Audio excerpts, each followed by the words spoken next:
Journalist से एक successful Gurgaon news channel नमस्कार, मैं हूं जर्नलिस्ट परवीन और आप देख रहे हैं आपका अपना चैनल वायरल सच से होते हुए एक सक्सेसफुल गुड़गांव न्यूज़पेपर तक का सफर, ये स्टार्ट कहां से हुई, ये सोच कहां से आई? चांद पागल तो नहीं जो अंधेरे में निकल पड़ता है, ये दस्तूर जिंदगी है मक्कड़ साहब, यहाँ आग में ही सोना निखरता है।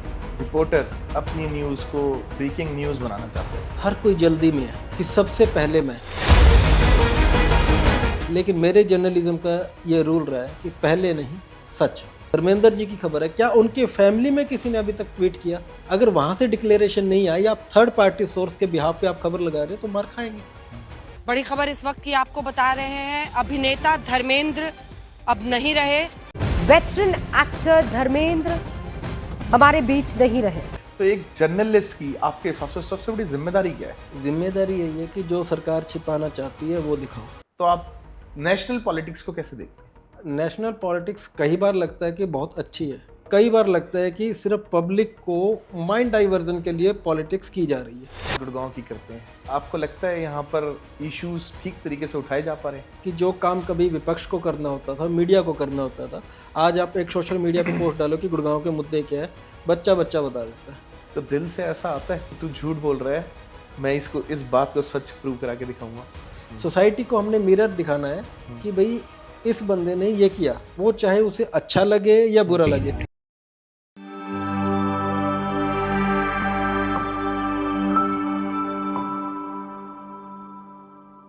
नमस्कार, हेलो एवरीवन, एक बार फिर से स्वागत है आपका आपके favourite podcast show views and news पे, जहां हम लेके आते हैं ऐसी पर्सनैलिटीज जो करती हैं ऐसी बातें, ऐसी कन्वर्सेशंस जो करती हैं मैटर। तो आज हमारे बीच में साउथ हरियाणा की बहुत बड़ी शख्सियत, गुरुग्राम से बने एक ऐसे मीडिया चैनल वायरल सच के एडिटर इन चीफ श्रीमान प्रवीण कुमार जी, आपका बहुत बहुत स्वागत है। व्यूज एंड न्यूज़ के सभी ऑडियंस को वायरल सच के जर्नलिस्ट प्रवीण का सादर प्रणाम। और विक्रांत जी, आपका बहुत बहुत धन्यवाद कि आज हम कह सकते हैं कि जीवन के पहले पॉडकास्ट का, या यूं कहें कि एक मौका मिला कि दूसरी साइड फेस कर देगा, आज आपने मौका दिया, आपका बहुत बहुत धन्यवाद। एग्जैक्टली आपने लाइन बहुत अच्छी बोली, क्योंकि मैं भी आपसे पूछना चाहता था। बहुत बार हम सब ने, गुड़गांव ने, खास करके साउथ हरियाणा ने आपको सवाल पूछते तो देखा है, आज आप आंसर वाली सीट पे होंगे, तो आपको कैसा लग रहा है? एक्चुअली कभी भी ना आपने देखा होगा कि जब एक ड्राइवर किसी कंडक्टर सीट पे बैठा होता है तो उसे ज़्यादा डर लग रहा होता है कि ब्रेक लगी या नहीं लगी, तो होता है। तो प्रवीण जी, इस पॉडकास्ट को मैं शुरू करता हूं। सबसे पहले एक चीज जानना चाहूंगा आपसे।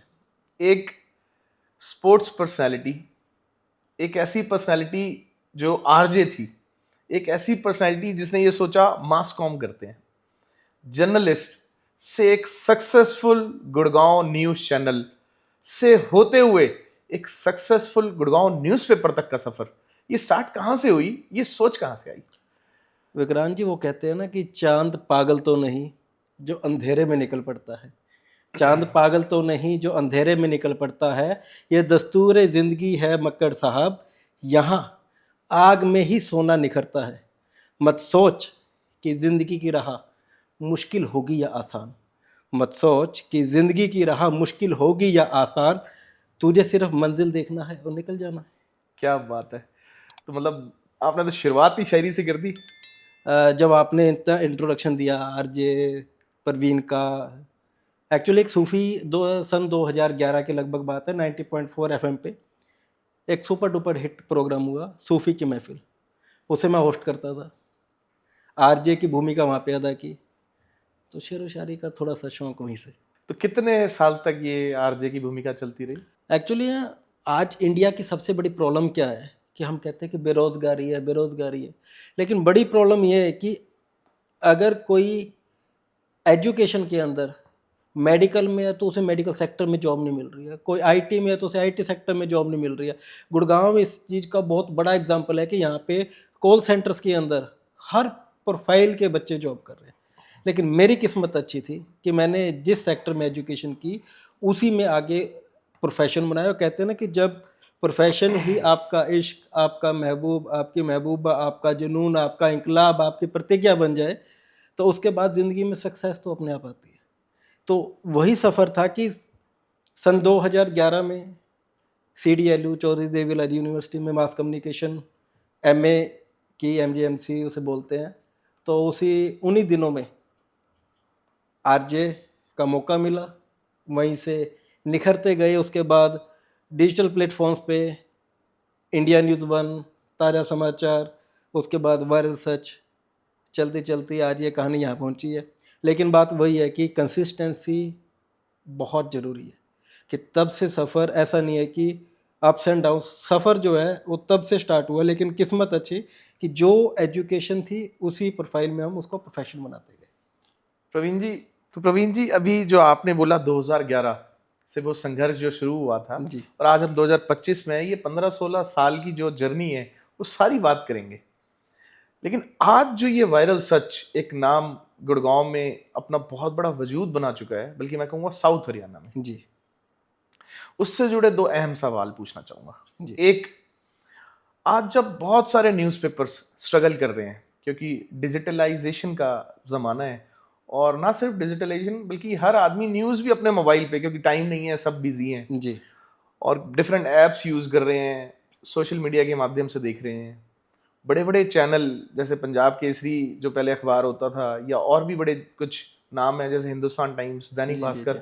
वो भी ऐप पे और सोशल मीडिया चैनल्स पे आ गए हैं। आप एक एप्लीकेशन लिख के दिल्ली ऑफिस पहुंच गए कि मुझे अपना न्यूज़पेपर स्टार्ट करना है। हाँ, एक्चुअली कुछ सिर्फ हकीकत नहीं होती या रूमर्स होते हैं ग्राउंड के, कि मार्केट में सिर्फ अब ये चीज़ नहीं, अब वो चीज़ नहीं है। बात करें 1800 समथिंग की या उससे पहले भी, जूते लोग तब भी पहनते थे, जूते आज भी पहनते हैं। खाना तब भी खाते थे, खाना आज भी खाते हैं। हाँ, कहते हैं कि बदलाव प्रकृति का नियम है, वो होता गया, लेकिन जो बेसिक चीज़ें वो कभी समाप्त नहीं होती।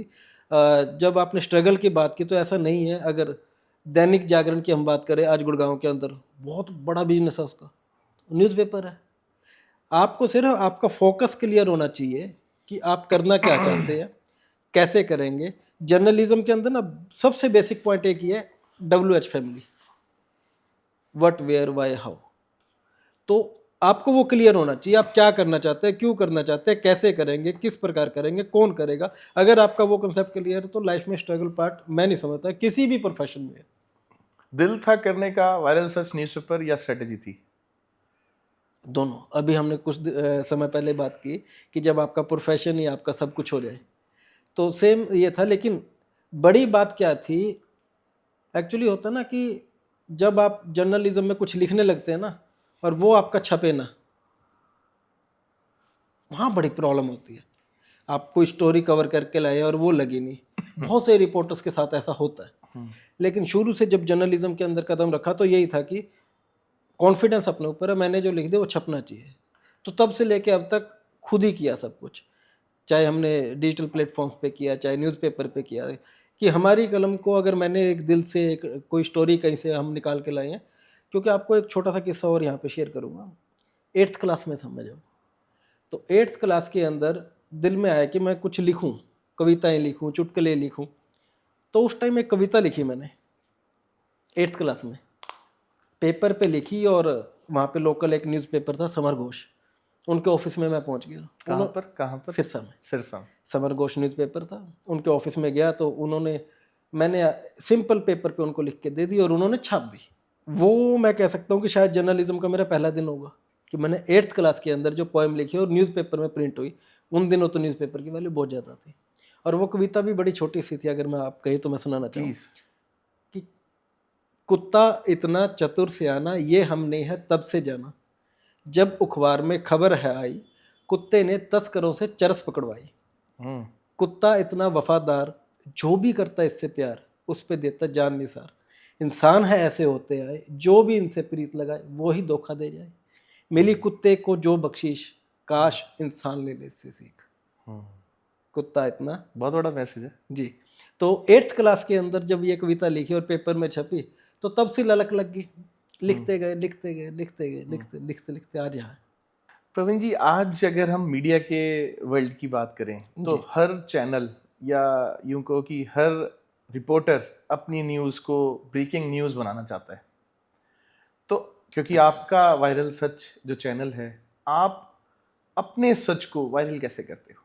सर सबसे बड़ी आज के टाइम में ना स्ट्रगलिंग पार्ट की जो आप बात कर रहे हैं यही है कि हर कोई जल्दी में है कि सबसे पहले मैं, लेकिन मेरे जर्नलिज्म का ये रूल रहा है कि पहले नहीं, सच। थोड़ा सा आप भले ही देरी से दिखाओ लेकिन सच दिखाओ। बड़ा छोटा सा एग्जाम्पल और बहुत इंपॉर्टेंट एग्जाम्पल आज का ही है, अगर हम बात करें आज कि सुपर डुपर स्टार ही मैन धर्मेंद्र जी की सभी बड़े बड़े मीडिया हाउसेस में खबर चल गई कि वो नहीं रहे, लेकिन वायरल सच ने खबर चलाई है, लेकिन पुष्टि की चलाई है कि जो भी खबरें चल रही है वो अफवाह है, उस पर ध्यान ना दें, जल्दबाजी नहीं, ऑथेंटिसिटी चेक करना बहुत ऑथेंटिसिटी आपने।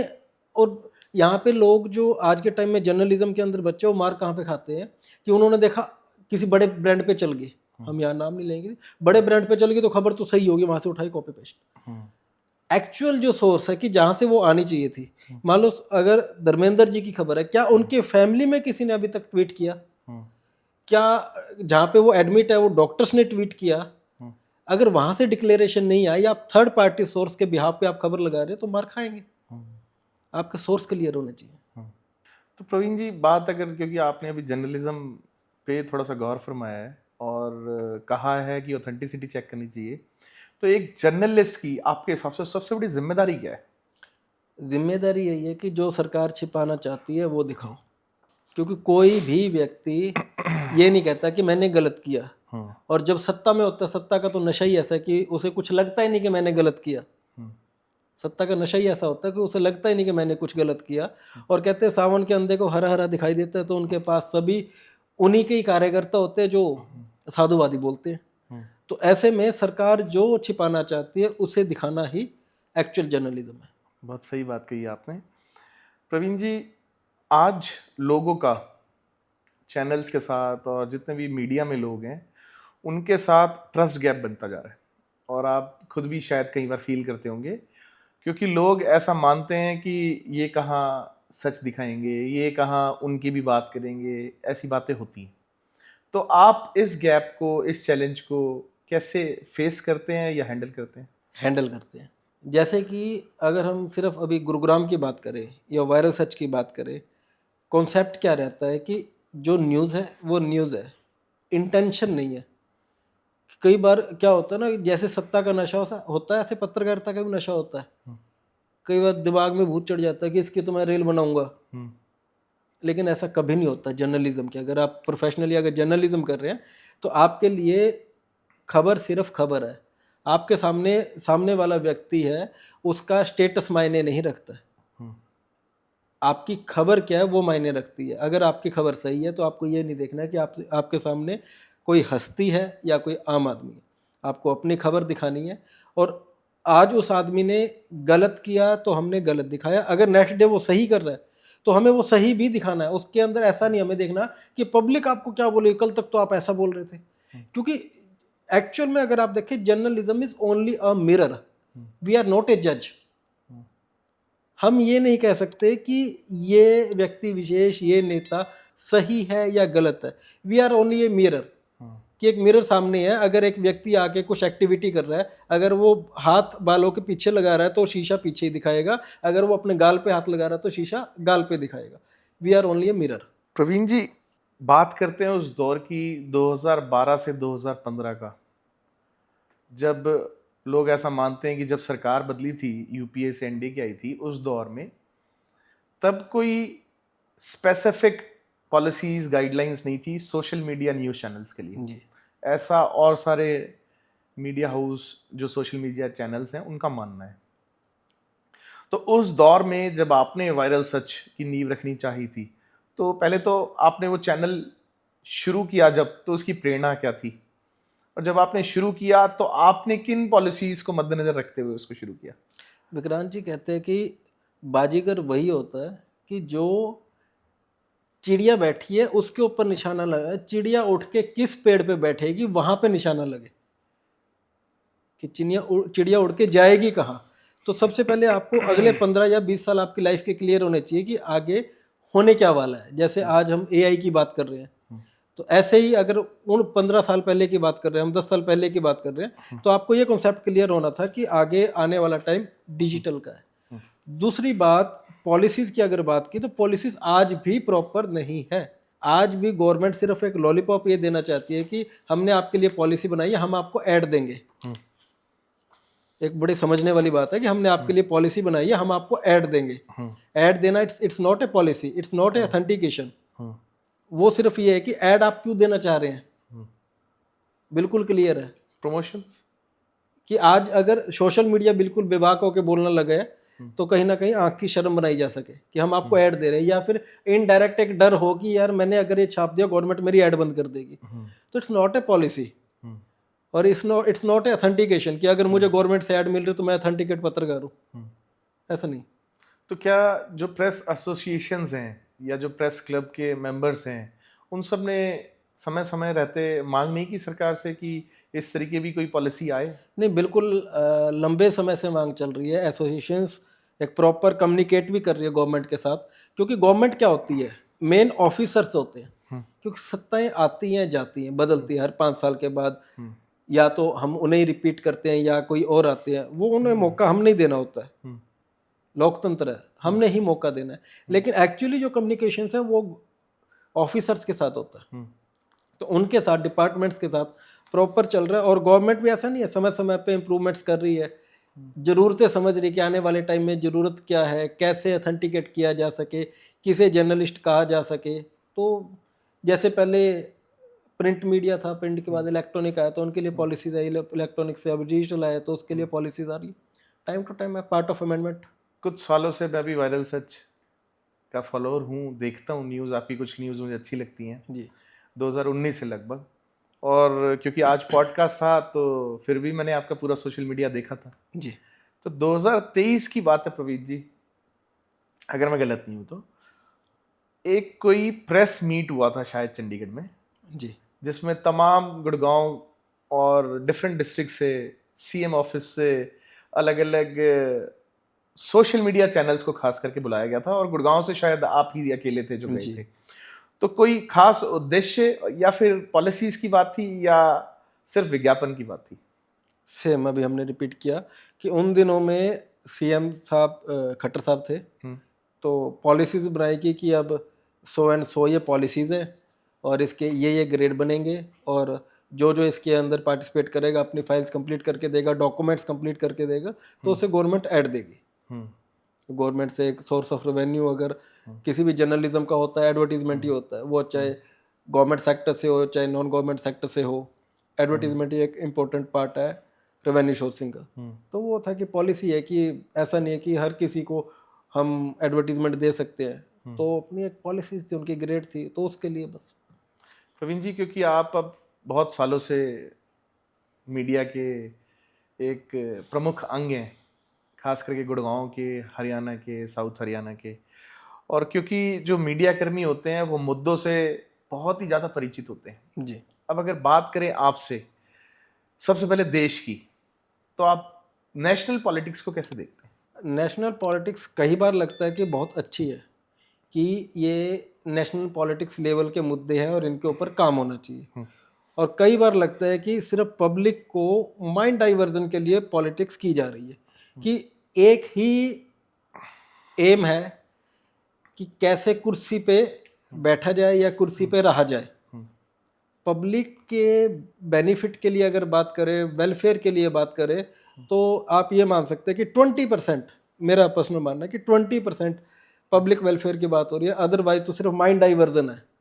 आप बिहार चुनाव की अगर बात देखें, यहाँ पे चाहे सत्ता पक्ष हो चाहे विपक्ष हो, किसी के पास मुद्दे नहीं है, मुद्दे पे कोई बात नहीं कर रहा, कोई ये बात नहीं कर रहा कि बिहार के जो बच्चे हैं वो बहुत ज़्यादा आईएएस बने हैं। अगर हम जर्नलिज्म की बात करें, बड़े बड़े चैनल्स पे जितनी एंकर्स हैं मैक्सिमम बिहार से हैं, तो ऐसा नहीं है कि वहाँ टैलेंट की कमी है। वहाँ पे जॉब क्रिएशन की बात कौन करेगा, वहाँ पे इंडस्ट्री की बात कौन करेगा, वहाँ पे एजुकेशन को इम्प्रूव करने की बात कौन करेगा, हेल्थ सेक्टर की कौन बात करेगा। एक पार्टी कहती है कि वोट चोरी हो रही है, दूसरी पार्टी कहती है वोट चोरी नहीं हो रही है। क्या यही वेलफेयर है? प्रवीण जी, बात प्रदेश की करते हैं। जी, आपके हिसाब से पिछले कुछ सालों में हरियाणा में क्या बदलाव देखने को मिला है? चेहरे बदले।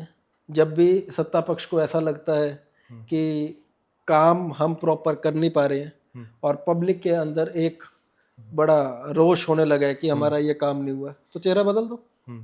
खट्टर साहब को हटाओ, नायब सिंह सैनी को ले आओ, चेहरा बदल दिया है। अब इनकी स्माइल के ऊपर वोट मिलेगा कि बहुत अच्छा मुस्कुराते हैं जी, हमेशा मुस्कुराते रहते हैं, पब्लिक से मिलते हैं। क्या उस मुस्कुराहट से गुरुग्राम में अस्पताल बना? हरियाणा के कोई बड़े काम, अगर हम 5 कामों की बात करें जो स्टेट लेवल पे होने चाहिए था, क्या कोई यूनिवर्सिटी बनी? क्या कोई मेडिकल कॉलेज बने? कुछ स्कूल जरूर बंद हुए। हाँ, बंद हुए, लेकिन बना क्या? अगर ये हाईवेज की बात करते हैं, इंफ्रास्ट्रक्चर की बात करते हैं, तो वो भी गडकरी जी के नाम पे उन्होंने बनाए। आपने क्या किया? आपको लगता है विपक्ष कमजोर है? हरियाणा की बात करें तो नहीं, विपक्ष कमजोर नहीं है, विपक्ष मिला हुआ है। अब बात करें जो पूर्व प्रदेश अध्यक्ष भारतीय जनता पार्टी के, वो कांग्रेस के पूर्व खेल मंत्री के समधी हैं। बात राव नरवीर जी की करें, वो भी कांग्रेस के रिश्तेदार हैं। आपसी समन्वय। हाँ, सब मिले हुए हैं। कौन किसके खिलाफ बोलेगा? सिर्फ मीडिया में बोल सकते हैं, खाना एक ही टेबल पे है। तो क्या कहीं ऐसा कह सकते हैं कि आपका मैसेज उन सब लोगों को जो कार्य करते हैं ये है कि नेता सारे मित्र हैं, आप यूं ही लड़ रहे हैं? विक्रांत जी, एक एग्जाम्पल बहुत प्यारा है यहाँ पे। आज देश के अंदर विपक्ष के पास सबसे बड़ा मुद्दा क्या है? वोट चोरी का। और वोट चोरी का ब्रांड एम्बेसडर कौन है? उन्हीं को राहुल गांधी की पार्टी, कांग्रेस पार्टी, युवा का प्रदेश अध्यक्ष बना देती है, जिसके ऊपर वोट चोरी के 200 से ज्यादा केस चल रहे हैं, ऐसा बताया जाता है। ठीक है जी। उन्हीं के पिताजी, उनके ऊपर वोट चोरी के केस चल रहे हैं। तो मैं नहीं मानता कि राहुल गांधी को इस बारे में मालूम। जब राहुल गांधी को यह मालूम है ना कि उस स्टेट में, उस शहर में एक घर में इतने वोट थे, तो उन्हें यह भी मालूम होगा कि गुड़गांव की कोर्ट में इतने केस चल रहे हैं, तो किसके ऊपर चल रहे हैं, और उन्हें ही आप पदाधिकारी बना रहे हैं, तो मिली भगत साफ दिखाई देती है। सिर्फ आपने पब्लिक का माइंड वॉश करना है, मुद्दा कोई नहीं आपके पास। बात हमने नेशनल पॉलिटिक्स की, बात हमने प्रदेश की, बात गुड़गांव की करते हैं। आपको लगता है यहाँ पर इश्यूज ठीक तरीके से उठाए जा पा रहे हैं? हाँ, इश्यूज बहुत अच्छे से उठाए जा रहे हैं। और अब तो यहाँ की पब्लिक भी इतनी एजुकेट हो चुकी है कि जो काम कभी विपक्ष को करना होता था, मीडिया को करना होता था, आज आप एक सोशल मीडिया पे पोस्ट डालो कि गुड़गांव के मुद्दे क्या है, बच्चा बता देता है, क्योंकि उन मुद्दों के ऊपर काम नहीं हुआ। मुद्दे उठाए जा रहे हैं, पिछले 11 साल से उठाए जा रहे हैं, काम नहीं हुआ। गुरुग्राम का अस्पताल अभी कल के बिल्कुल लेटेस्ट है। अब राविंदरजीत जी ने बोल दिया है कि GMDA के साथ कल कोई मीटिंग्स वगैरह हुई है।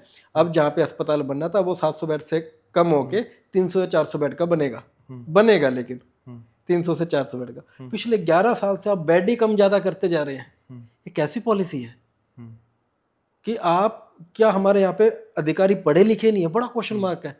क्या प्लानिंग है आपकी? क्या आपको नहीं पता कि उस एरिया के अंदर कितने बेड लग सकते हैं, कितना ट्रैफिक आएगा, कितना मैनेजमेंट होगा, पार्किंग स्पेस क्या होगा, वहाँ पे डॉक्टर्स क्या होंगे, फैसिलिटीज क्या होंगी? या आप सब कुछ जानते हुए पिछले 11 साल से सिर्फ गुरुग्राम की पब्लिक को मूर्ख बनाने का काम कर रहे हैं? मुद्दे उठाए जा रहे हैं, मुद्दे सबको मालूम है।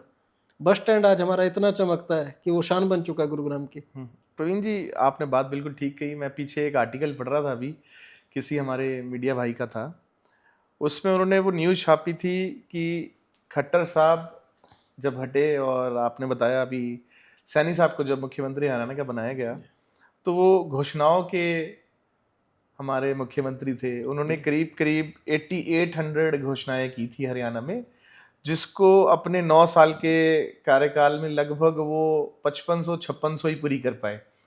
उसमें एक बड़ी घोषणा हरियाणा का अस्पताल भी थी, जो आज तक भी लटकी हुई है। जी जी। तो आपको लगता है आज के टाइम में, क्योंकि सीएम तो बहुत बड़ी पावर होती है स्टेट की, जी जी, क्या सच में सीएम पे भी कोई दबाव होते हैं, वो घोषणाओं के सीएम रह जाते हैं, या ऐसा क्यों होता है?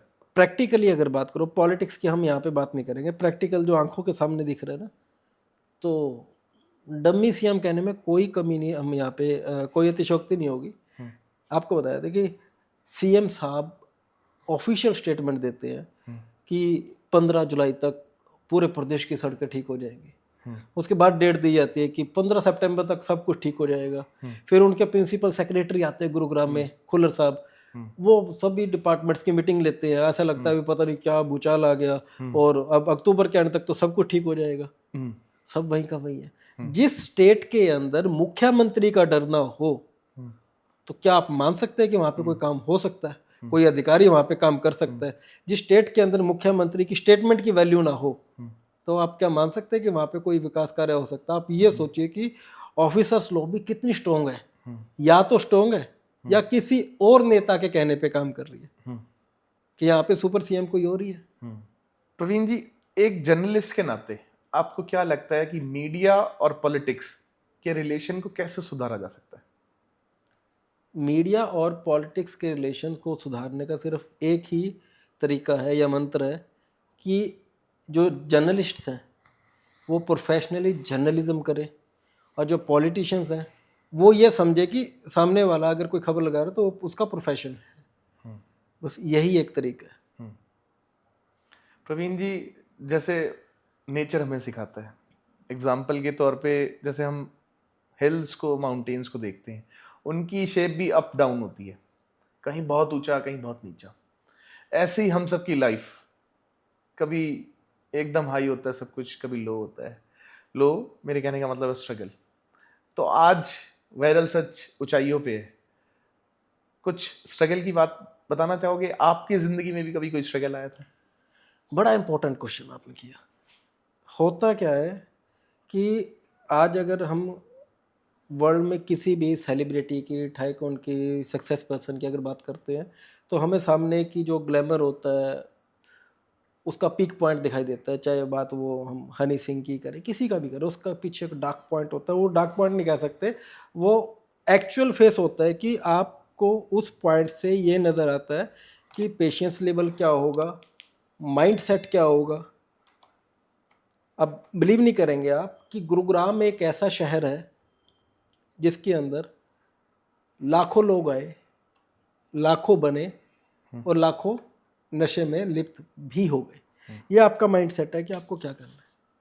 विक्रांत जी, थोड़ा सा गौर देना कि जब गुरुग्राम में आए तो लाइफ का कुछ ऐसा डार्क पार्ट था कि जेब में 700 रुपये थे। अब 700 रुपये से क्या किया जाए? दूसरा कॉन्सेप्ट ये क्लियर था कि जीवन में कोई गलत काम नहीं करना। गुड़गांव गांव में सब्जी मंडी लगती है, किसी भाई ने ज्ञान दिया कि आप सब्जी बेचो। तो सोचा कि सब्जी बेची है, लेकिन ये लगा कि सब्जी ना बिकी तो 700 रुपये तो गए। तो उसी ने बताया कि आप हरी सब्जी मत लेके आना, सूखी सब्जी लेके आना, आलू और प्याज, ताकि आपके 2-3 दिन चल भी जाए। तो उसके बाद क्या हुआ, 30 रुपये की रेडी किराए पे मिल गए। तो आपने सब्जी बेची? सुनो, तो काम स्टार्ट हुआ। खांडसा मंडी से सुबह 4 बजे लेके आते, वहाँ पे शाम को 4 बजे मंडी लगती है, बेची। अब वहाँ से क्या हुआ, जब दिमाग में मार्केटिंग है ना, वो तो पार्ट था एक, दिमाग में मार्केटिंग, एजुकेशन सब कुछ था। तो कुछ लोगों को लगता है यार ये ड्रेसिंग सेंस से तो नहीं, पर ठीक है। लेकिन मार्केटिंग पार्ट ऐसा था कि मैंने एक हफ्ते में 700 के 2100 रुपये बना लिए। अब 2100 रुपये से मुझे लगा यार कुछ और करना चाहिए। छोटी माता मंदिर है, उसके साथ में एक दुकान ली और यहाँ पे एटलस चौक के पास सर्को है, वहाँ पे जॉब ज्वाइन की, इंटरव्यू दिया कॉल सेंटर के अंदर। सिलेक्शन तो होना ही था। पहली बात तो एक और मजे की बात इसके अंदर आई, जो वहाँ पे इंटरव्यू होता है उसने मुझे रिजेक्ट कर दिया। क्यों रिजेक्ट कर दिया? मेरा रिज्यूम देख के कहते I can not spoil your future. कहते आपका इतना एक्सपीरियंस, इतना सब कुछ, आप क्यों यहाँ पे जॉब कर रहे हो? तो मैंने कहा कि अगर यही पॉइंट है तो मुझे नीड है, मुझे जॉब करनी है। तो मैंने जॉब की। दिन में वहाँ शिफ्ट होती थी कॉल सेंटर पे सर्को में, और शाम को वहाँ पे मेरी दुकान थी, वहाँ पे मैं चाय बनाता बेचता। बड़ा प्रॉफिट है चाय में, प्रधानमंत्री बन गए चाय से, है नी। तो चाय बेची, वहाँ से पैसा इकट्ठा हुआ और जॉब भी कर रहा था। करते करते फिर जॉब शिफ्ट की shine.com, वहाँ पे कॉल सेंटर। उन्हीं दिनों में हाथों हाथ मैंने चैनल बना दिया कि जॉब भी कर रहा था, अब एक स्टेज सक्सेस होने पे आ गई है तो ठीक है। लेकिन प्रॉब्लम ये हुई कि गुड़गांव में कोई सोर्सिंग नहीं है, कोई जानता नहीं है, खबरें कैसे मिलेंगी? अब जर्नलिज्म दो चीज़ों से होती है, एक तो आप बिल्कुल ग्राउंड पे आप घूमो कि आप अस्पताल में जा रहे हो, वहाँ जा रहे हो, थाने में जा रहे हो, आपको एक्चुअल खबरें दिख रही है, या फिर आपकी सोर्सिंग अच्छी हो, दोनों में से कुछ भी नहीं। उसके बाद भी जैसे वो कहते हैं लाइफ में आपको अगर ग्रो करना है, आपको स्टेयर्स भी चढ़नी है, तो आपको एक स्टेप तो उठाना पड़ेगा आगे। तो shine.com में कुछ दिन जॉब की और चैनल मैंने बनाया, तो उसके बाद मैंने जॉब ड्रॉप कर दी, एक रिस्क लेके। क्यों, उस टाइम पॉकेट में इतना हो गया था कि ठीक है हम 3-4 महीने 6 महीने सर्वाइव कर सकते हैं, ऐसा नहीं है कि कुछ नहीं है। 700 रुपये से वहाँ तक पहुँच गई कहानी, तो जेब में अच्छा पैसा था, अच्छा मतलब 3-4 महीने कर सकते थे। तो मैंने क्या किया, एक मतलब ये गुड़गांव के जो पत्रकार सुन रहे वो भी शायद इस ट्रिक को कभी अपना सकते हैं। बिल्कुल स्टार्टिंग पे तो मैं बाजार पे जाता, जितने भी बोर्ड्स लगे होते नेताओं के, मैं कॉल करता उनसे, मीटिंग करता। जितनी दुकानें थी, शोरूम थी, बाहर कॉन्टैक्ट नंबर होता है, मैं कॉल करता उनसे, मीटिंग करता, अपना प्रपोजल देता कि हम ऐसे कवरेज करेंगे, ये करेंगे, वो करेंगे। तो मेहनत थी, वो मेहनत आज यहाँ तक पहुँच गई। तो आपने बहुत स्ट्रगल देखा है। स्ट्रगल, मैं उस चीज़ को स्ट्रगल पार्ट कभी नहीं समझता। स्ट्रगल तो ये होता है कि आदमी मजबूरी में कर रहा है। आज वो दिन याद आते हैं? हाँ बिल्कुल, हमेशा मैं याद रखता हूँ। जब भी आप कभी नोटिस करेंगे, कभी साथ मौका मिलेगा, मैं जब भी उस रोड से निकलता हूँ, मेरी गाड़ी में जो भी होता है, मेरी गाड़ी में जो भी बैठा होता है, रूटीन है, चाहे वो वहाँ से 50 राउंड लग चुके हैं, 50 बार भी उसको ये बात बताता हूँ, वो जगह उसको याद दिलवाता हूँ कि ये अगर आज मैं कहीं पे हूँ तो यहाँ की बदौलत हूँ। प्रवीण जी, बात गुड़गांव की करें अगर, तो गुड़गांव में आज एक चेहरा बहुत विख्यात हो रहा है, गुड़गांव के डिस्ट्रिक्ट प्लानर डीटीपी आरएस भाट। मैं आपको बताना चाहूँगा कि क्योंकि मैंने आपसे बताया कि आपका चैनल, मैं खुद भी 2019 से खबरें आपके चैनल पे देख रहा हूँ, तो 2019 के आसपास का शायद दौर था जब डीटीपी भाट पहली बार शायद गुड़गांव आए थे, और तब से अब तक रेलवे रोड पे उनका चल रहा है जी। तो दो चीजें, एक मेरा ऐसा मानना है कि शायद वायरल सच चैनल ही था जिसने डीटीवी भाट की कार्रवाई को कवरेज देना शुरू किया था जी। एक बात। दूसरी बात, आज ऐसा कुछ विपक्ष के लोग कहते हैं, कुछ लोग जो उन्हें अच्छा मानते हैं उनका अलग मानना और कहना है, विपक्ष के लोग कहते हैं कि भाट साहब रियल लाइफ से रील लाइफ पे आ गए हैं, वो सब कुछ कवरेज और अपना सोशल मीडिया प्रमोशन हो जाए उसलिए कर रहे हैं। या फिर कुछ लोग ऐसा भी कहते हैं कि वो सिर्फ गरीबों की चीजें तोड़ रहे हैं, गरीबों के घर तोड़ रहे हैं, गरीबों की एंक्रोचमेंट हटा रहे हैं, और अमीर लोगों पे कुछ करते नहीं, या फिर बड़े बिल्डर्स का कुछ करते नहीं। और जो लोग अच्छा मानते हैं उनको, उनकी कार्यशैली को देख के सराहना करते हैं, तो आपके न्यूज पे ही मैं देखता हूँ वो ढेरों कमेंट होते हैं, वेरी गुड, और सारी चीजें लिखी होती हैं उस पे जो सराहना कर रहे होते हैं, चैनल की भी सराहना कर रहे होते हैं साथ में जी। कुछ लोग तो मैं देखता हूँ आज रोड पे भाट साहब अगर चल रहे होते हैं तो उनके साथ दौड़ दौड़ के आते हैं, फोटो भी खिंचवाते हैं कि आपका काम हमें अच्छा लग रहा है। आप आज भाट साहब की कार्रवाई को कैसे देखते हैं गुड़गांव में? ये लगभग जो आपने बात की 2019 की, तो उन दिनों में गुरुग्राम एमसीजी में जॉइंट कमिश्नर थे जितेंद्र गर्ग, और डीटीपी उन दिनों आरएस भाट, और वो एमसीजी में नहीं थे, एचएसवीपी में थे शायद उस टाइम। तो दोनों ही अधिकारी उस टाइम पे एक्टिव थे, लेकिन अपना अपना क्राइटेरिया था। हाँ, पब्लिक ने उस चीज़ को बहुत सराहा कि मिलियंस में उसके व्यूज़ गए उन दिनों में। तो उसके बाद कुछ टाइम के लिए शायद भाट साहब की पोस्टिंग चंडीगढ़ हुई, एक हफ्ते के लिए करनाल गए, कहीं भी अलग अलग हुई। तो उसके बाद एक किसी न्यूज़ चैनल का कॉन्क्लेव था, वहाँ पे मिले भाट साहब, तो प्रवीण जी कहाँ हो, कुछ बातें हुई। तो उसके बाद दोबारा से कॉन्सेप्ट स्टार्ट हुआ कि हम एक प्रॉपर वे में कवरेज करें, क्योंकि इसमें कोई दो राय नहीं है कि वायरल सच अगर आज यहाँ पे है तो वो बिल्कुल ग्राउंड रिपोर्टिंग से है। पब्लिक को सिर्फ ग्राउंड रिपोर्टिंग ही चाहिए, तो ग्राउंड के ऊपर जो अधिकारी काम करेगा उसे दिखाना भी पड़ेगा, क्योंकि ग्राउंड पे तो जो दिखेगा वो दिखाएंगे। और डीटीपी आरएस भाट का मीडिया में आने का मकसद यही रहा था उन दिनों में कि जब हम कवरेज कर रहे थे कि अगर एक वीडियो को 1 लाख लोग देख रहे हैं तो कार्रवाई चाहे आज वो नरसिंहपुर में हुई है, चाहे वो झाड़सा हुई है, लेकिन पूरे गुड़गांव में एक मैसेज आए कि भैया ऐसी इंक्रोचमेंट आपको नहीं करनी है, वो मैसेज सबके पास क्लियर हो कि एक ऐसी कार्रवाई चल रही है कि अगर आप इंक्रोचमेंट करेंगे एक ड्राइव है। तो एक ड्राइव ऐसी है कि अगर वहां पे ऐसे हटिए तो आपके पास भी ऐसे ही होगा।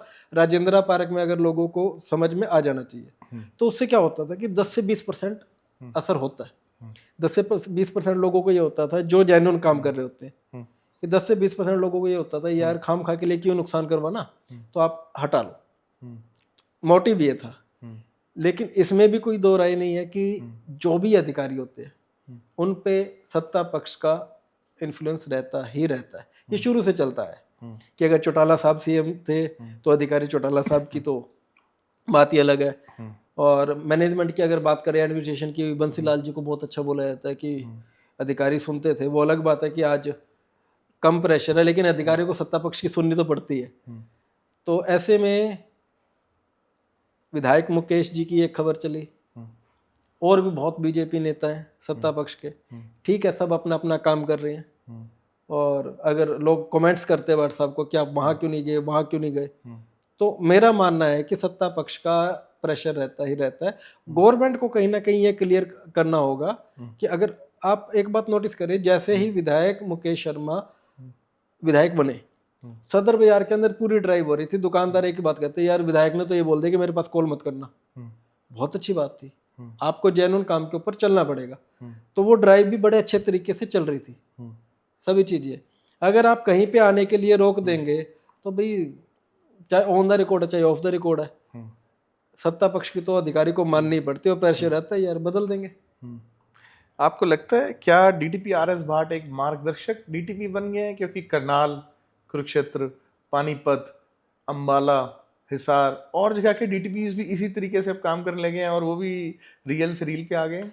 देखो, ये तो है कि आज सोशल मीडिया का जमाना है और हर किसी के अंदर ये तो ललक होती है कि मैं कोई काम करूं और पब्लिक उसको सराहे, तो लगता है यार मैं भी वैसा करूं। ये तो होता है। और दूसरी बात ये है कि आप जब ग्राउंड पे काम करेंगे ना, चाहे पॉलिटिक्स की बात करें चाहे आप प्रोफेशनल लाइफ की बात करें, आप देखें कि एक टाइम पे जब आडवाणी जी ने रथ यात्रा निकाली, मोदी जी भी उस टाइम साथ थे, तो पूरे देश में घूमी तो बदलाव आया। ऐसे ही बहुत सी यात्राएं, मतलब कि उसके बाद जब राहुल गांधी ने ये समझा कि भाई ये कहानी बिल्कुल खत्म होती जा रही है, तो बिल्कुल ग्राउंड पे आ गए।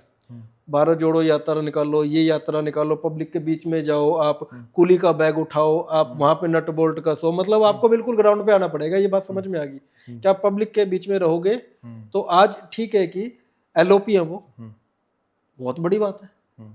भारत देश का एलओपी बहुत बड़ी बात है। वो क्यों बन पाए? ग्राउंड पे आए। जो ग्राउंड पे आएगा उसको उसका बेनिफिट तो मिलेगा ही मिलेगा, चाहे वो कोई अधिकारी हो, चाहे कोई नेता हो, चाहे कोई, हम बिजनेस की बात करें, बिजनेस के अंदर भी अगर आपको मार्केटिंग करनी है, एक आप कॉल पे कर रहे हो, एक फील्ड टू फील्ड में जा रहे हो, आपको पैसा आएगा अगर आप ग्राउंड पे जाके अपनी मीटिंग्स कर रहे हैं। आप जहाँ पे आपको नंबर्स बढ़ाने होंगे, जहाँ पे आप एक मीटिंग करते हैं आपको 50 मीटिंग करनी होगी, आपको भूख प्यास सब कुछ छोड़ना पड़ेगा, क्योंकि खांसी जुकाम बुखार ये आपको ना ठीक हो जाएगा 2 दिन में 3 दिन में, लेकिन जो टाइम निकल गया ना वो वापस नहीं आएगा। आपको बड़ा क्लियर होकर काम करना पड़ेगा। प्रवीण जी, अभी पीछे हरियाणा के इलेक्शन हुए थे 2024 में, और क्योंकि आप तो मीडिया कवरेज कर रहे थे और आपके चैनल के माध्यम से सारी पॉलिटिकल पार्टी जो हिस्सा ले रही थी उन्होंने अपनी भूमिका निभाई, आपने कवर किया और हर गली के मुद्दे से आप वाकिफ थे। सबके अपने अपने भाषण, अपनी अपनी बातें थी, आप सब कवर कर रहे थे। तो वो जो दौर था उस समय पे, क्योंकि ऐसा सबका मानना है कि 2014 में मोदी जी की आंधी थी, तूफान था, वेव थी। 2019 में एक समा था, 2024 में बातें बिल्कुल अलग थी, हुआ बिल्कुल अलग, रिजल्ट बिल्कुल हमारे ओपिनियन पोल्स के विपरीत आए। आप जानते हैं इस बात को। तो जो लोगों में आक्रोश था, क्योंकि गुड़गांव में कोई काम नहीं हुआ, अभी हमने गुड़गांव इश्यूज की बात की, लेकिन मोदी वेव 2019 के भी जो रिजल्ट्स हैं उनको पार करते हुए जो भारतीय जनता पार्टी के कैंडिडेट थे श्रीमान मुकेश शर्मा जी, जो अब विधायक हैं हाल के, 1.25 लाख वोट लेकर के आते हैं, जो 2014 और 2019 में भी इतने वोट नहीं आए। तो ये कैसे संभव हुआ? सर, आज के ना पॉलिटिक्स का सिनेरियो बिल्कुल चेंज हो चुका है और जब तक ये सिनेरियो हम चेंज नहीं करेंगे, देश का विकास, गुरुग्राम का विकास, हरियाणा का विकास पॉसिबल नहीं है। कैसे? कि आज आप ये मानिए कि अगर कोई भी राजनीतिक पार्टी टिकट दे रही है ना, तो सबसे पहले ये देखा जाता है कि इस विधानसभा क्षेत्र में, इस नगर निगम के क्षेत्र में, इस वार्ड के क्षेत्र में, इस लोकसभा के क्षेत्र में किस कास्ट के लोग ज़्यादा है, किन का प्रेशर है, और इस कास्ट के कैंडिडेट को टिकट देने से हमें क्या प्लस क्या माइनस है। जब पार्टी इस लेवल पे सोच रही है तो आप पार्टी, ये क्लियर है कि पब्लिक भी सिर्फ कास्ट के नाम पे वोट डाल रही है। ये बड़ा क्लियर है कि अगर पार्टी टिकट देने से पहले ये सोचे कि पार्टी का मोटिव क्या है, सत्ता में आना है, और उसे पता है कि सत्ता में कैसे आएंगे। कि आज गुरुग्राम हरियाणा की अगर बात करें, गैर जाट मुख्यमंत्री बना दो, जाट मुख्यमंत्री बना दो। कभी ऐसी क्यों नहीं बात होती कि ये इंजीनियर मुख्यमंत्री बना दो? कभी ऐसी बात क्यों नहीं होती है कि ये जर्नलिस्ट है इसे मुख्यमंत्री बना दो? कभी ऐसी बात क्यों नहीं होती कि ये मेडिकल में बहुत अच्छे लेवल पे इन्होंने काम किया है, डॉक्टर है, इन्हें कोई आईएएस अधिकारी है रिटायर्ड है, कोई जज है रिटायर्ड है, इसे सीएम बना दो? जाट और गैर जाट क्यों? तो ये समझने वाली बात है कि जो आंकड़े सोशल मीडिया पे दिखते हैं या पब्लिक के सर्वेज में आते हैं, क्योंकि आप एक बात को समझो ना कि आज अगर सर्वे हो रहा है गुरुग्राम के अंदर, किसी सोसाइटी में आप चले गए, वहाँ पे आप सर्वे कर रहे हो, आप पूछेंगे आपको कौन सी पार्टी पसंद है, वो कहेगा यहाँ पे मुझे कांग्रेस पसंद है, यहाँ पे बीजेपी पसंद है, ये पसंद है, वो पसंद है। लेकिन आप चेक करेंगे वहाँ पे 90% लोगों को वोट ही नहीं होगा, वो बाहर के रहने वाले हैं, उनके सर्वे से क्या मतलब है? लेकिन सर्वे वो मीडिया में जाएगा कि इतने लोगों ने, हमने 100 लोगों से बात की, 90 ने बोला कि इस बार 100 पार्टी हमें पसंद है। बड़े चीजें समझने वाली है कि मुद्दों के ऊपर हमें काम करना होगा। जब पब्लिक मुद्दों के ऊपर वोट देना स्टार्ट कर देगी तब पॉलिटिक्स अपने आप चेंज हो जाएगी।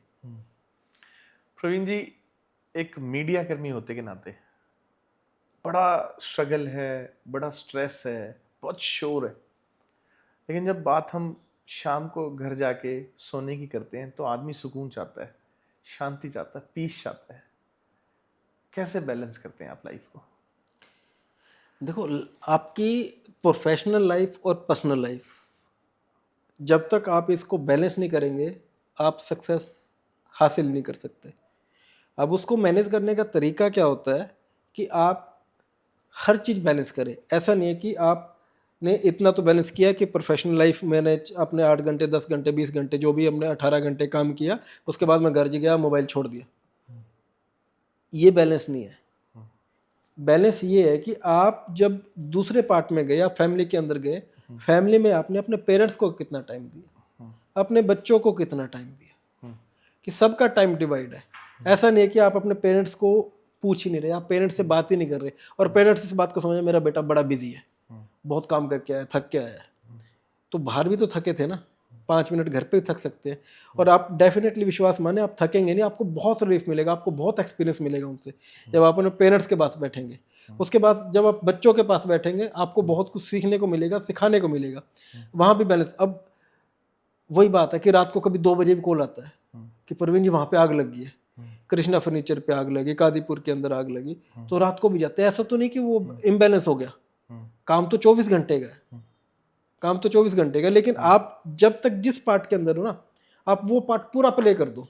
अगर आप घर से ऑफिस के लिए निकल गए तो फिर टाइम वेस्टेज नहीं है, आप पूरा पार्ट प्ले कर दो कि आपको आगे क्या सिनेरियो करना है, आपको क्या कवरेज करनी है, कैसे करनी है, टीम मैनेजमेंट करनी है, जो भी आप पूरा वहाँ पे होगे। उसके बाद अगर आप मूवी देखने गए हो ना, तो उस टाइम आप मूवी के लिए फ़ोन आप नहीं अटेंड कर रहे, आप देख रहे हैं कि कोई अर्जेंट है तो वो अलग, अदरवाइज आपका पूरा ध्यान मूवी के अंदर है। आप जिस टारगेट के साथ गए ना वहाँ पे, वो आपका टारगेट सक्सेस। अगर आपको मूवी एंटरटेनमेंट के लिए थी, आपका माइंड रिफ्रेश होगा। अगर आप वहाँ पे गए कि यार ये मूवी ना बिजनेस के हिसाब से मुझे बताया बहुत अच्छा, आपको आइडियाज़ चाहिए, आपको आइडियाज़ मिलेंगे, लेकिन वो तभी मिलेंगे जब आपने 200% वहाँ पे मूवी के अंदर दिया। तो आप जिस भी पार्ट के अंदर आप रोल प्ले कर रहे हो तो 100% वहाँ पे दे दो, तो यही बैलेंस है। प्रवीण जी, सूफी आरजे प्रवीण, हॉकी प्लेयर, सब्जी की दुकान, चाय की दुकान, वायरल सच न्यूज़ चैनल, वायरल सच न्यूज़पेपर, सब में अलग अलग टेम्परामेंट चाहिए। जब हम बात करते हैं चीज़ को समझने की, परखने की, सही गलत को पहचानने की, आज जब आप किसी भी ऐसी शख्सियत के आगे कैमरा लगाते हैं, माइक लगाते हैं, और आपको पता होता है ये झूठ बोल रहा है, तो दिल से ऐसा आता है कि तू झूठ बोल रहा है, मैं इस बात को सच प्रूव करा के दिखाऊंगा, या सिर्फ खबर बनानी है? आपने बिल्कुल सही कहा। बात क्या होती है, वह जर्नलिस्ट इज नॉट ए जज। हमें कुछ भी प्रूव नहीं करना है, हमें प्रूव कुछ भी करना ही नहीं है। We are only mirror. Society को हमने मिरर दिखाना है कि भाई इस बंदे ने ये किया, वो चाहे उसे अच्छा लगे या बुरा लगे। अब नेगेटिव न्यूज़, पॉजिटिव न्यूज़, ये वर्ड क्रिएट किए गए हैं। नेगेटिव और पॉजिटिव कोई खबर होती नहीं है, खबर सिर्फ खबर होती है। अब वही मिरर वाली बात है कि खबर खबर है, अगर यहाँ पे ये चीज़ गलत बनी है तो वो गलत है। अब जिसने बनाई उसे तो पिंच होगा ही होगा कि मेरे नेगेटिव चला गया, जिसने गलत किया उसके लिए नेगेटिव है और पब्लिक के लिए पॉजिटिव है। तो उसके अंदर ऐसा कुछ नहीं होता, प्रूव कुछ नहीं करना होता हमें। जो खबर आप दिखा दो, सोचो मत। प्रवीण जी, अभी आपने बताया प्रशासनिक अधिकारियों पे सत्ता पक्ष का दबाव रहता है। ऐसा भी हमने सुना है कि कुछ जर्नलिस्ट पे, मीडिया चैनल्स पे, रिपोर्टर्स पे भी सत्ता पक्ष का, या फिर ये कहें कि राजनीतिक दलों का दबाव रहता है। आपकी ऐसी कोई न्यूज़ जिसमें राजनीतिक दबाव आए हो कि इसको ठीक कर दें, काट दें, बंद कर दें, हटा दें, तो ऐसे दबाव को आप कैसे हैंडल करते हैं? सर, दबाव कभी भी नहीं होता है। उसके अंदर क्या होता है ना कि अगर हम गुरुग्राम जैसे शहर की बात करें, अभी हमने कुछ देर पहले ही बात की थी कि पॉलिटिशियंस को ये समझना होगा कि सामने जो न्यूज़ लगी है किसी प्रोफेशनल ने। आपकी न्यूज़ सही होनी चाहिए, आपको न्यूज़ के लीगल एंगल्स मालूम होना चाहिए। जैसे ना नाम वायरल, सच को वायरल करना है। अगर आपकी न्यूज़ के अंदर सच है तो आपके ऊपर कोई दबाव नहीं है। आपको कोई भी, हाँ, रिक्वेस्ट कोई भी कर सकता है, कभी हुआ ऐसा केस? रिक्वेस्ट कोई भी कर सकता है, लेकिन दबाव कोई नहीं होता। अगर आपकी खबर आपने गलत लगा दी है तो फिर दबाव ही दबाव है। अब लीगल नोटिस को फेस करो, आप वैसे उनकी धमकियों को फेस करो। वो कहेंगे भाई साहब आपने गलत कैसे लगा दी, हम ऐसा करेंगे, हम वैसा करेंगे। तो अगर आपकी खबर गलत है ना, आप अनप्रोफेशनल है, आपको नॉलेज नहीं है जर्नलिज्म की, आपको एक्चुअल सोर्स पता करने की नॉलेज नहीं है, आपको लीगल डॉक्यूमेंट्स पढ़ने की। आज भी मैं आपको बताऊं, कड़वा सच है, ग्रेजुएशन कर चुके बच्चों को भी प्रॉपर्टी के डॉक्यूमेंट्स पढ़ने नहीं आते हैं, बैंकिंग सेक्टर के डॉक्यूमेंट्स पढ़ने नहीं आते हैं, कोर्ट केस पढ़ने नहीं आते हैं। तो अगर उस बिहाफ पे जर्नलिज्म होगी तो उसका कोई मतलब नहीं है, फिर तो प्रेशर ही प्रेशर है। अगर आप एजुकेटेड पर्सन है और प्रोफेशनल है तो कोई प्रेशर नहीं। प्रवीण जी, आपने 300 से ज़्यादा इंटरव्यूज़ करे होंगे पिछले 10-12 साल में, बहुत सारे पॉलिटिकल लोगों के, सोशल, बिजनेसमैन, हर तरीके के लोगों के। ऐसा कोई इंटरव्यू जो आपको लगा हो कि ये बहुत अच्छा इंटरव्यू रहा और आपके दिल को छू गया हो? अभी कुछ दिनों पहले सफाई अभियान हुआ गुरुग्राम के अंदर। वैसे तो गुरुग्राम प्रशासन के, हरियाणा सरकार के ऊपर तमाचा है, लेकिन अगर हम सामाजिक बात करें तो हरियाणा हमारा प्रदेश है और गुरुग्राम हमारा है। हमें सबको मिलजुल के काम करने हैं। तो ऐसे ही एक सामाजिक संस्था डेरा सच्चा सौदा के साथ मिलकर हरियाणा सरकार ने एक सफाई अभियान चलाया। तो उसमें ऑनलाइन जो 1-to-1 हुआ डेरा प्रमुख के साथ, वो एक, आपका? हाँ जी, देवीलाल स्टेडियम से, वो बड़ा एक इम्पोर्टेंट था। कैसे इम्पोर्टेंट था कि हम आज तक कोई भी अगर बात करते हैं, किसी भी पॉलिटिशियंस की बात करें, समाज सेवी की बात करें, ये कड़वा सच है कि 5 या 10% कहीं ना कहीं उसके अंदर, या 50%, 90%, 100% भी ये होता है कि मैं ये काम इसलिए दिखाना चाह रहा हूँ कि मेरी इमेज बने, 4 लोगों को पता चले। फिर अगर मैंने कोई NGO चलाई है तो फिर मुझे उसके अंदर रेवेन्यू भी आएगा, लोग डोनेट करेंगे, भी अपना होता है। लेकिन वो सफाई अभियान गवर्नमेंट के कहने पे, वो जो लोग आए उनसे बात की, कादीपुर रोड पे थे, राजेंद्र पार्क में, सभी जगह बात की। वो पानी की बोतल तक नहीं ले रहे थे किसी से, अपने पैसों से पानी की बोतल। मतलब ना तो उनको चाहिए था, ना ही डेरा प्रमुख को चाहिए था।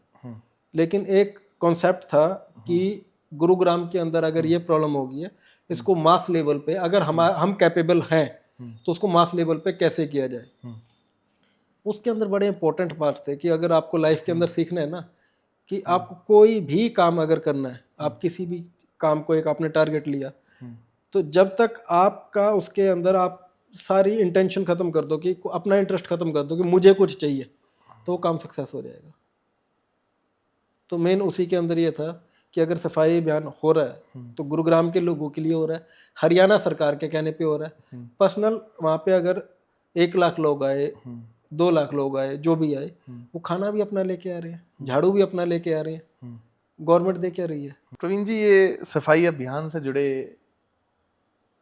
जुड़ी बात से एक सवाल पूछना चाहूँगा। जी जिस दिन ये सफाई अभियान हुआ, हर साल होता है यूँ तो, पिछले कुछ सालों से मैं देखता आ रहा हूँ गुड़गांव में, अभी लेटेस्ट जो ये हुआ था अभी, उसमें उस दिन खास करके लंच के बाद शाम को 4-5 बजे हर मोहल्ले, हर सेक्टर, हर गली, हर नुक्कड़ को ये बात पता थी कि आज गुड़गांव साफ हुआ है। उस दिन साफ था, आज गुड़गांव साफ हुआ है क्योंकि एक क्लीननेस ड्राइव चलाई गई है किसी संस्था के द्वारा, सरकार के द्वारा, या जिस भी लोगों ने उसमें अपनी भूमिका अदा की, जी जिन भी लोगों ने।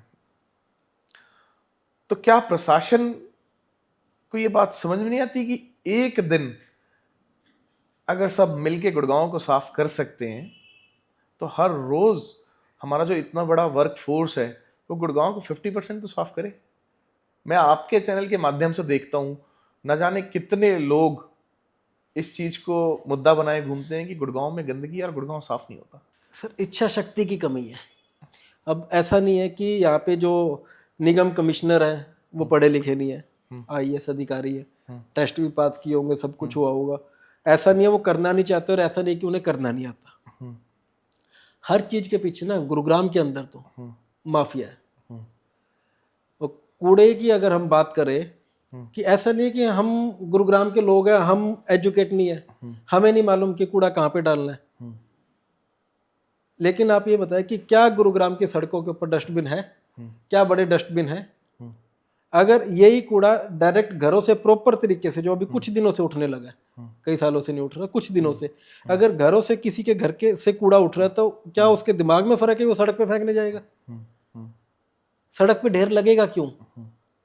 आपने टैक्स लिया, आप अपने टैक्स का तो इंटरेस्ट भी लगाते हैं, उसके बाद अगर कोई कैंपेनिंग चलाई इंटरेस्ट माफ करके, आप उसका एहसान भी देते हैं कि आपके लिए इंटरेस्ट माफ है जी, आप ऐसे टैक्स पे करें, तो फैसिलिटी कौन देगा? You are also a servant ना। ऑफिसर्स तो पब्लिक ने बना दिया है, you are also a servant. हम टैक्स पे कर रहे हैं तो आपको सैलरी मिल रही है, तो आपको ये बात कब समझ में आएगी कि आपको काम भी प्रॉपर करना है? जब हम खाना डेली खाते हैं तो कूड़ा भी डेली उठेगा। अगर वो घर से कूड़ा उठेगा तो सड़क पे क्यों जाएगा? और सड़क पे भी जाएगा अगर वहाँ पे आपने डस्टबिन, अगर 10% लोग हैं कि गाड़ी आई उस टाइम पे, वो या तो सो रहे थे या ड्यूटी से लेट आए थे, एक्स वाई कोई भी रीज़न है, और या यहाँ पे नहीं थे, नहीं डाल पाए, तो अगर सड़कों पे बड़े डस्टबिन हो गए, जैसे चंडीगढ़ जैसे शहरों में, पंचकुला जैसे शहरों में आज से 10 साल पहले भी थे, 20 साल पहले भी थे, तो वहाँ पे डालेंगे वो लोग। प्रवीण जी, मीडिया की नज़र से गुड़गांव MCG को 10 में से कितने नंबर देना चाहिए? भले ही नगर निगम के अधिकारी अब कुछ काम कर रहे हैं, लेकिन नंबर की अगर बात करें तो 0 ही है।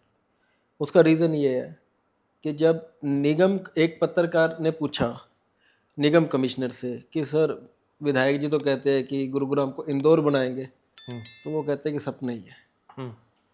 तो आप इस सोच से, या मैं ये नहीं कह सकता कि उनकी सोच गलत है, उनको एग्जैक्ट दिख रहा होगा कि हाथी के दांत खाने के और है, दिखाने के और है। प्रवीण जी, पिछले साल जब हरियाणा चुनावों का नतीजा आया और अनएक्सपेक्टेड रिजल्ट जब आए और हरियाणा में एक बार फिर से भारतीय जनता पार्टी की तीसरी बार सरकार बनी जी, और गुड़गांव में श्रीमान मुकेश शर्मा जी गुड़गांव के विधायक बनाए गए, तो उन्होंने बोला था कि मैं 100 दिन में गुड़गांव को साफ करके दिखाऊंगा। जी, और हुआ यूं कि शायद लगभग 100 ही दिन के आसपास का समय था, गुड़गांव MCG के इलेक्शंस आ गए। जी। क्या विपक्ष इस बात को भुना नहीं पाया कि 100 दिन में गुड़गांव साफ करने वाले विधायक साहब ने पहली बार जो विधायक बने हैं 100 दिन में ही साफ नहीं करके दिखाया, तो आज फिर भी गुड़गांव के लोग जो गंदगी से परेशान है फिर भी भारतीय जनता पार्टी को MCG में वोट कर रहे हैं। एक्चुअली तो क्या फिर से विधायक जी और उनके सारे पार्षद कैंडिडेट्स लोगों को समझाने में इस बात को लेकर के जीत गए कि आप भारतीय जनता पार्टी पे विश्वास रखो, वोट दो, या फिर विपक्ष इस बात को ढंग से लोगों के बीच ले जा नहीं पाया?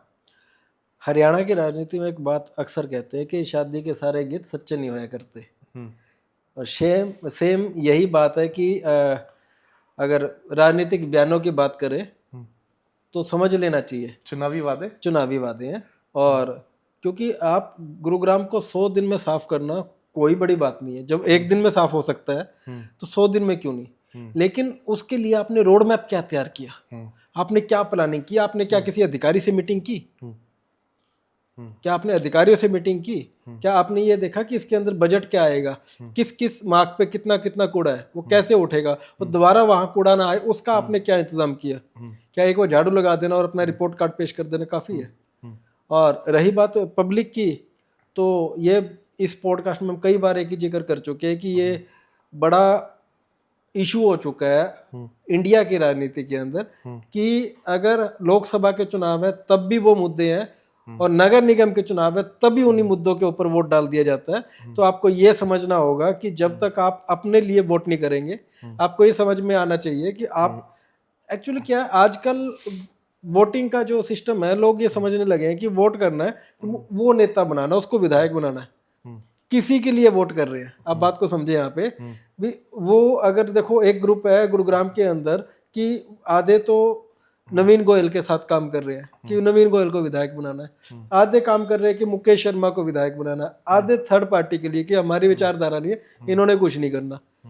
आप थर्ड पार्टी के लिए, सेकंड पर्सन के लिए वोटिंग कर रहे हो। आप अपने लिए जिस दिन वोट करोगे, आपने देखा कि गुड़गांव के अंदर अस्पताल चाहिए था, 100 एंड 100 पार्टी इतने टाइम से वो काम नहीं कर रही है। अगर दूसरा आपको लगता है कि आपको उसके लिए काम करना है, आप वोट करेंगे एजुकेशन के लिए, आप वोट करेंगे हॉस्पिटल के लिए, आप वोट करेंगे रोड्स के लिए, आप वोट करेंगे।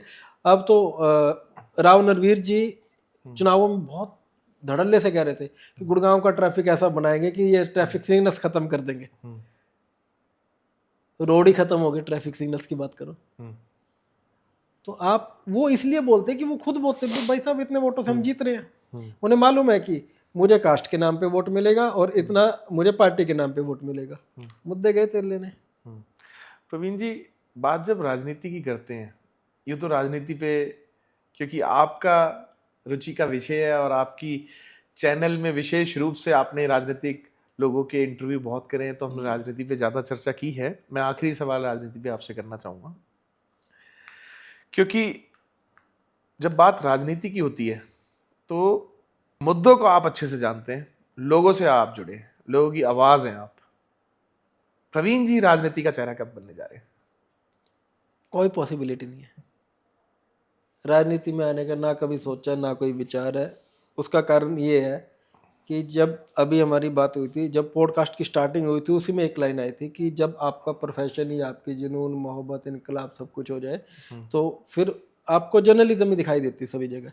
हाँ, इसमें कोई दो राय नहीं है कि इंडिया के अंदर बड़े बड़े चेहरे ऐसे हुए, ठाकरे साहब की बात करें, जर्नलिज्म से निकले हुए बहुत बड़े बड़े चेहरे हैं जो पॉलिटिक्स में गए हैं, जो इलेक्शंस फाइट किया, पॉलिटिशियन बने हैं। उसके बाद उन्होंने सोचा, क्योंकि कहीं ना कहीं ये लगता है कि जब ग्राउंड पे 5 साल 10 साल काम किया तो आपको सभी सिनेरियो क्लियर हो गया कि ये मुद्दे हैं और अधिकारी इस तरीके से काम करते हैं, पॉलिटिक्स को ये चाहिए, पब्लिक को ये चाहिए, समझ में आया था सब कुछ।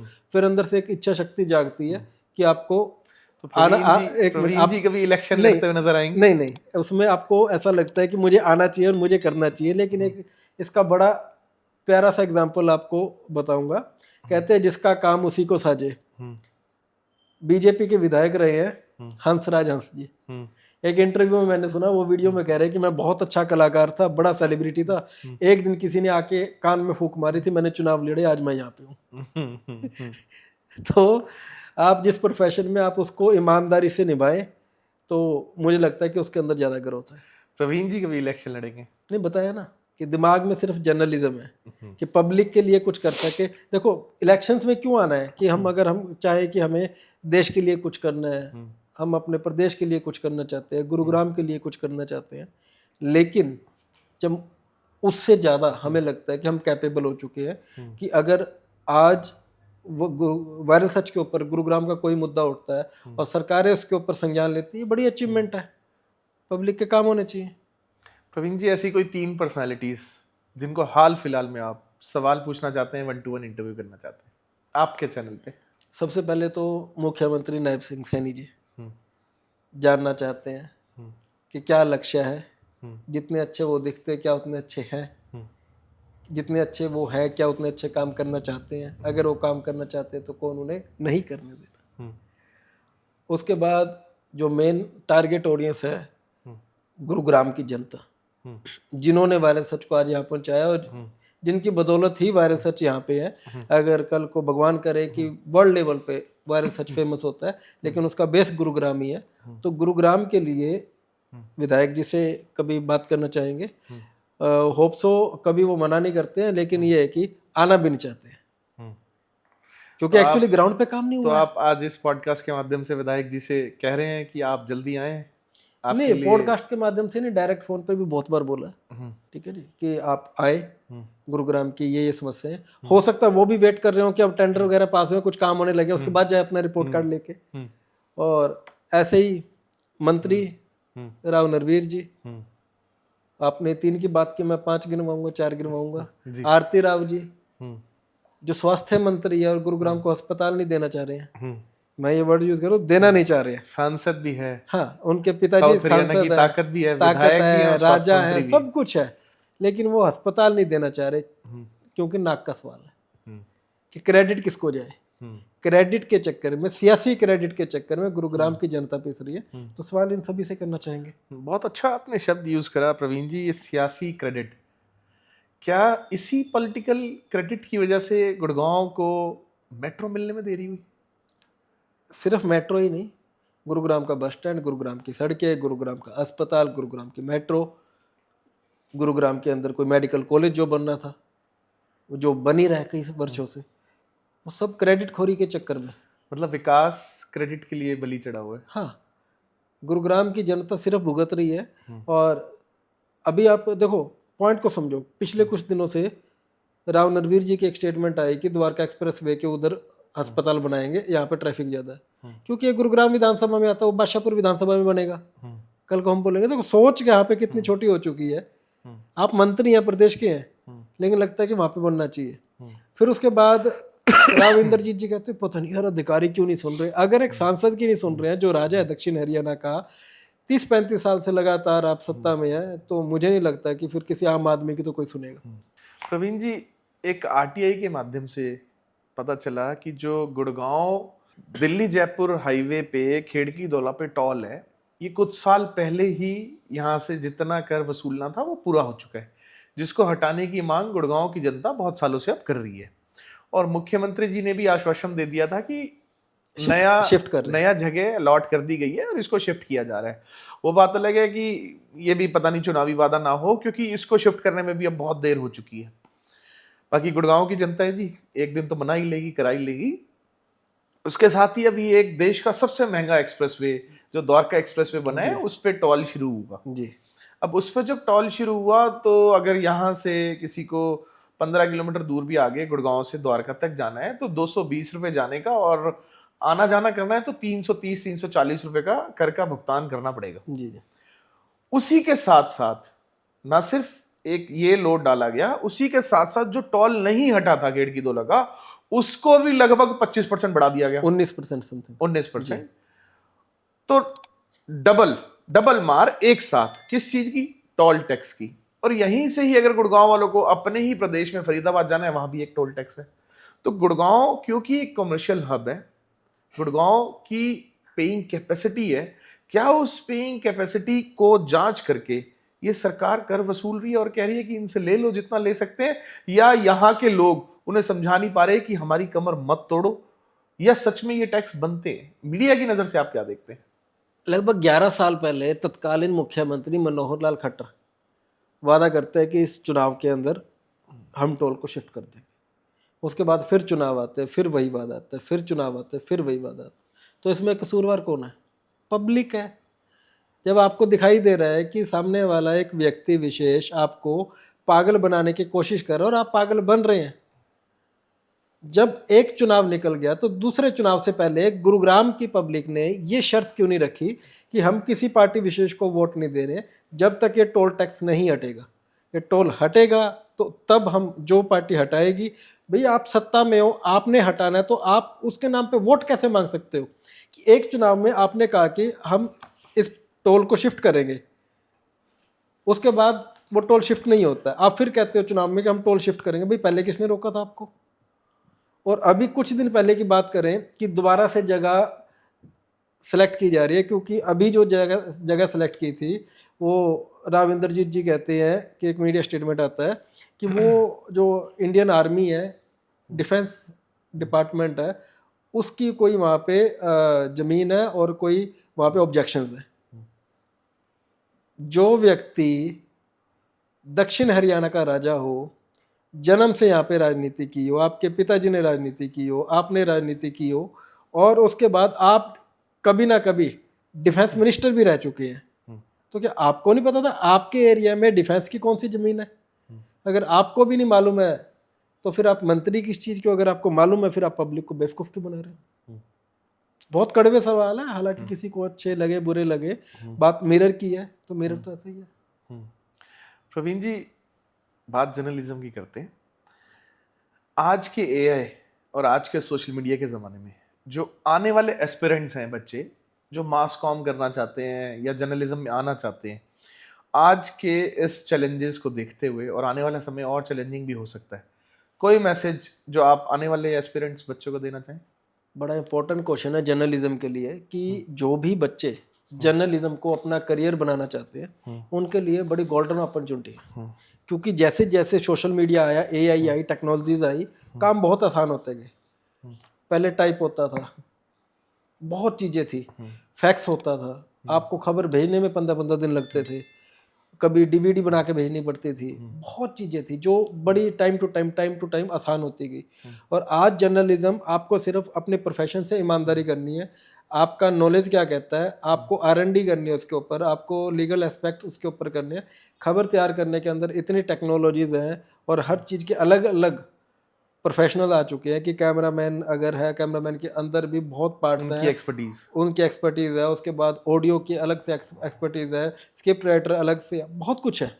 आपको सिर्फ अपना माइंड जो है प्रोफेशनली अगर जर्नलिज्म करना है तो बहुत अच्छा ये आने वाला जो इरा अगर हम बात करें बहुत अच्छा है।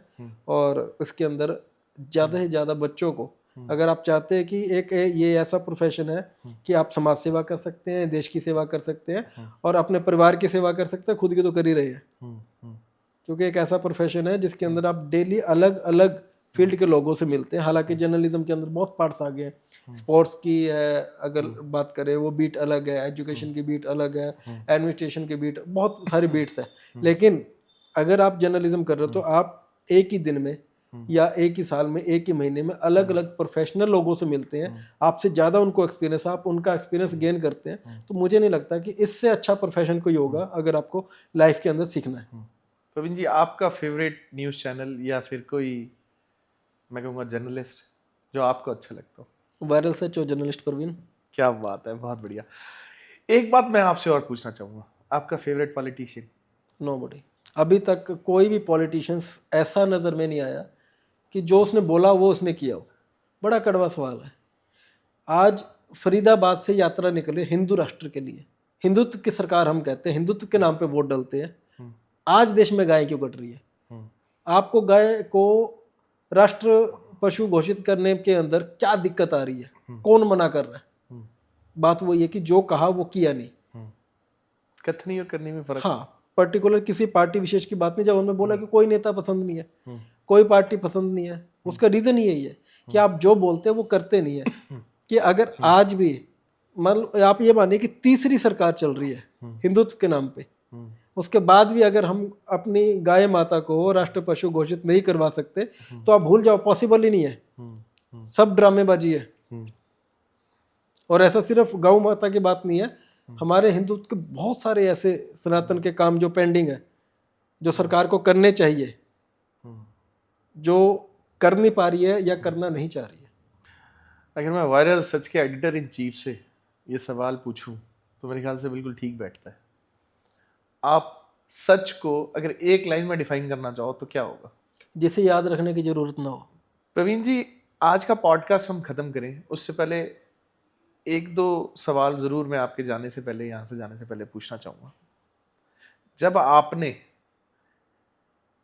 वायरल सच शुरू किया था तो एक विजन था, आज आप वायरल सच चला रहे हैं तो एक successful news channel south Gurgaon का, साउथ हरियाणा का है, आज एक सक्सेसफुल वायरल सच न्यूज़पेपर बन चुका है।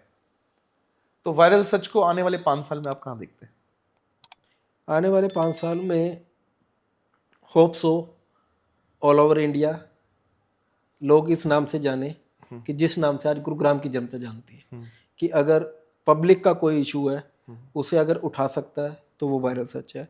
अगर कोई भी बात बेबाकी से लिखनी है या बोलनी है वो वायरल सच है। और अगर बिना किसी पॉलिटिकल प्रेशर के सच को सच बोलना है तो वो वायरल सच है। वो गुरुग्राम की जनता आज बहुत ज़्यादा प्यार दे रही है, जो कमेंट्स के माध्यम से, कॉल्स के माध्यम से मिलता है। यही जब इंडिया लेवल पे होगा, और कोशिश है कि अगले 5 साल में उस टारगेट तक भी बहुत जल्दी पहुंचे, क्योंकि मेहनत ही एक रास्ता है और मेहनत करने से कभी कतराते नहीं है। क्योंकि आपने अभी बताया था पॉडकास्ट की शुरुआत में कि आपने गुड़गांव 700 रुपये के साथ गुड़गांव की जर्नी स्टार्ट की थी। तो ऐसा हम मान सकते हैं कि आज से 5 साल बाद वो 700 रुपये का सफ़र जब 70 करोड़ पे पहुंचेगा तो एक बार फिर आप हमारे साथ हमारे पॉडकास्ट चैनल पे होंगे? नहीं, 7 से 700 करोड़ की बात करेंगे। हाँ जी, 7 से 70 करोड़ की नहीं, 7 से 700 करोड़ की। क्या बात है, बहुत बढ़िया। क्योंकि आपको अगर लाइफ में कामयाब होना है, एक मंत्र इसको बोल सकते हैं कि अगर आपको लाइफ में कामयाब होना है तो बड़ा सोचो। आपका माइंड ऐसा है कि जब चांद पे कॉलोनी काटने की बात की जा सकती है, मंगल पे कॉलोनी काटने की बात की जाती है, तो धरती पे ऐसा कौन सा काम है जो पॉसिबल नहीं है। आपने जब सोचना तो बड़ा सोचो, सोचने के पैसे नहीं लग रहे।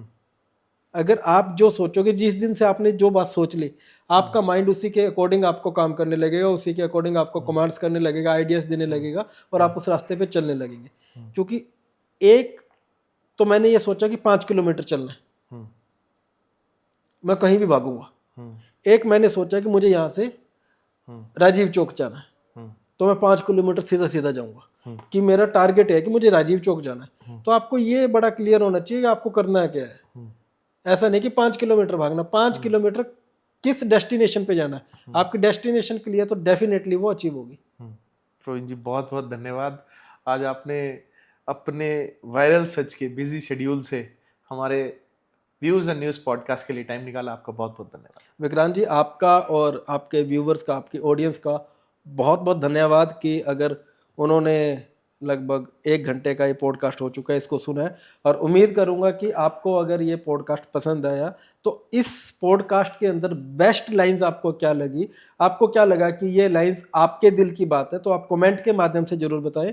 और विक्रांत जी, आपको बहुत बहुत धन्यवाद, आपने मौका दिया। एक जर्नलिस्ट की यही पहचान होती है कि वो कहता है कमेंट करना ना भूलें। तो बहुत बहुत धन्यवाद प्रवीण जी आपका। और जितने भी व्यूअर्स जिनको ये पॉडकास्ट हमारा अच्छा लगा हो, तो ऐसे बहुत सारी पर्सनैलिटीज़ हम आपके लिए लेके आते रहते हैं, क्योंकि यह व्यूज़ एंड न्यूज़ जहां हम करते हैं ऐसी कन्वर्सेशंस जो करती हैं मैटर। बहुत बहुत धन्यवाद। अगर आपने अभी तक चैनल सब्सक्राइब नहीं करा है तो ज़रूर कर लें। Thank you so much.